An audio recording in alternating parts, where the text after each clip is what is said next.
नमस्कार, जय जिजाऊ, जय शिवराय. मी अश्विनी भास्कर खाडे पाटील.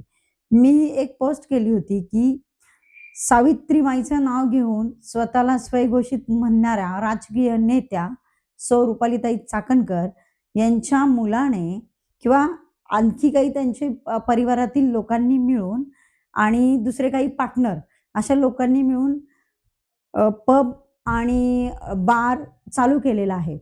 मला माहीत नाही तिथे हुक्का पार्लर आहे का? हुक्का पार्लर असेल तर संबंधितांवरती चांगलीच कारवाई केली पाहिजे.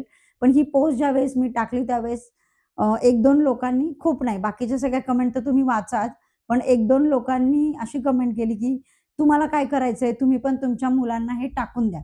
ते माझी ही पोस्ट टाकण्यामागचं कारण असं होतं, की रुपालीताईंनी प्रत्येक वेळेस सावित्रीबाईंची नाव घेतलेलं आहे. सावित्रीबाई अशा, सावित्रीबाई तशा आणि मी सावित्रीची लेक किंवा आम्ही सावित्रीच्या लेकी अशा पद्धतीनं त्यांनी नाव घेतलं होतं किंवा अशा पद्धतीनं त्या बोलल्या होत्या.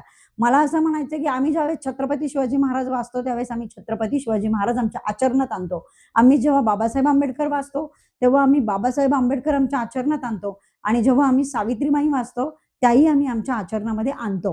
आता याचं उदाहरण तुम्हाला मी सांगते. माझी मुलगी कुमारी साक्षी भास्कर खाडे पाटील ही ॲडव्होकेट आहे आणि पुढचं शिक्षण अजून घेत आहे प्रॅक्टिस करत-करत. त्यानंतर माझी दुसरी मुलगी जी आहे ती LLBच्या 4th इयरला आहे.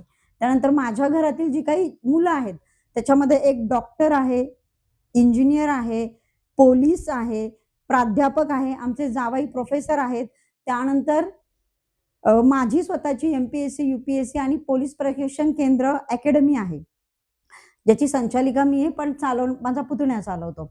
म्हणजे आम्ही ह्या सगळ्या अशा गोष्टी आहेत, की ज्या आम्ही शैक्षणिक दृष्टिकोनातून केलेल्या आहेत आणि आम्ही आमच्या मुलांना चांगलं शिक्षण दिलं, की जेणेकरून ते ज्या म्हणजे आपण म्हणतो, की सावित्रीमाई, महात्मा फुलेंनी आपल्याला चांगलं शिक्षण दिलं, त्या पद्धतीनं आम्ही शिक्षण देण्याचंही काम करतो आणि आमच्या घरातली मुलं शिक्षणही घेतात, अजूनही घेतायत.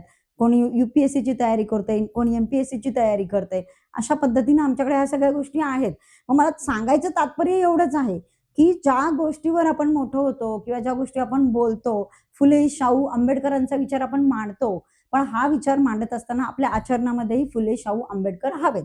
म्हणून माझं म्हणण्याचं या तात्पर्य एवढंच होतं, की पुणे हे शिक्षणाचं माहेरघर आहे. ह्याच्या अगोदर इतर लोकांनी डान्स, पब, बार चालू केले. त्यांना आमचं दुमत नाहीये. परंतु ज्या सावित्रीमाईंचे नाव घेऊन आत्तापर्यंत राजकारणात, समाजकारणात मोठ्या झाल्या, त्या व्यक्तींनीही डान्स, पब, बार आपल्या मुलांना चालू करून द्यावं हे कितपत योग्य आहे? किंवा हे समाजाला तुम्ही काय त्याचा बोध देणार? आता त्या ठिकाणी आदरणीय म्हणजे देशात राज्याचे चांगले मंत्री जयंत पाटील, माजी मंत्री जयंत पाटील आता आमदार आहेत, चांगल्या तालुक्याचे आमदार आहेत ते. असा माणूस अशा कार्यक्रमाला जातो, एक दुर्दैव म्हणावं लागेल आणि ते पण स्वतःच्या 2 मुलांना घेऊन. राजाराम पाटील यांनी साखर कारखाने काढले, शिक्षण संस्था काढल्या आपल्या पुढच्या पिढीसाठी. परंतु मला आश्चर्य वाटते, की या पब, डान्स बार याच्यासाठी उद्घाटनाला कोणाला नेलंय, तर स्वतःच्या खुद्द मुलांना सुद्धा नेलंय. हे फार दुर्दैवी आहे किंवा वाईट वाटण्यासारखं आहे. आपण पाहतो, की नशामुक्त भारत किंवा नशामुक्त युवा म्हणून नरेंद्र मोदी यांनी एक संकल्प केलेला आहे, की नशामुक्त युवा आणि त्या पद्धतीनं इतर कॉलेजेसमध्ये पथनाट्य चालतात, की ज्या पथनाट्यामध्ये माझी स्वतःची मुलगी पण आहे. तिला अनेक कॉलेजमध्ये पारितोषिक मिळालेले. ती स्वतः ते पथनाट्य करते, की नशामुक्त युवा. मग असं सगळं असताना एकीकडे आपण नशामुक्त युवा म्हणायचं आणि एकीकडे अशा गोष्टींना प्राधान्य देऊन डान्स, पब, बार, हुक्का सेंटर ओपन करायचे आणि त्याला शासनही जबाबदार आहे. कारण शासन अशा गोष्टींना परमिशन देतं. मग तुम्ही एकीकडं वागायचं वेगळं, एकीकडं करायचं वेगळं. हे कुठेतरी न पटण्यासारखं आहे. म्हणून माझी कालची जी पोस्ट होती मी टाकली होती आणि ती आहे, आजही आहे. आणि माझं हे स्वतःचं व्यक्तिगत मत आहे. म्हणून मी आज इथं बोलतीये. कोणाला पटलं, नाही पटलं हा ज्याचा त्याचा प्रश्न आहे.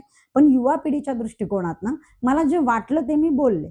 चांगलंही करता येतं, वाईटही करता येतं. शेवटी तो आपला प्रश्न आहे, आपण काय करायचं? जय जिजाऊ, जय शिवराय.